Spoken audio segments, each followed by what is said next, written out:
doctor अहम quarantine तौखरे ngasi Manipur Top Channel gi ngasi phongsi phongna Mars ki tang nung tere gi update masa khata tawjage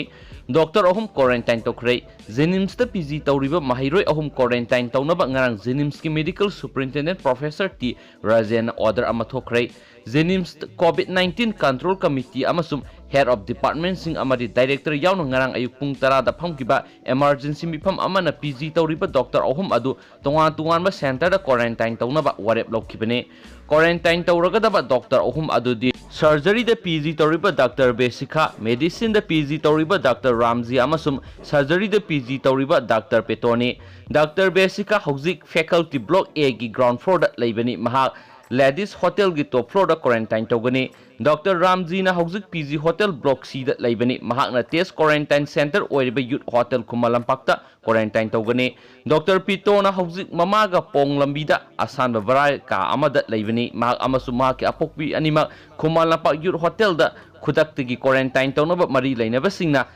थाखिनबा ngarang thokiba order aduda khangalakli aduga atopa pawmanamo Telangana दा थोकिबनिसना doctor Matai मनाव कोविड-19 positive ओइरे doctor Matai मनाव यावना ngasi मियोय अहुम मखा ताना corona virus positive ओइरamba थेंगनबगा लोइनना Telangana दा हौजिक कोविड-19 की case मसिंग निफुगमरी you're health department की official सिंगना फोंदोकपी मतुंग इना ngasisu state सिदा मियोय अहुम मखा ताना कोविड-19 पॉजिटिव ओइबा थेंगनरे मियोय अहुम दुगी मनुंगदा मेडिकल डिस्ट्रिक्ट की कुताबुलापुरदगी सही निफुगु मापनरोम सुरबा मियोय अमा यावरी हेना मखोइना फोंदोकली मा खंदक दिल्ली दा चतलुखिबनी हाइना फोंदोकलदुना मखोइना हाइखी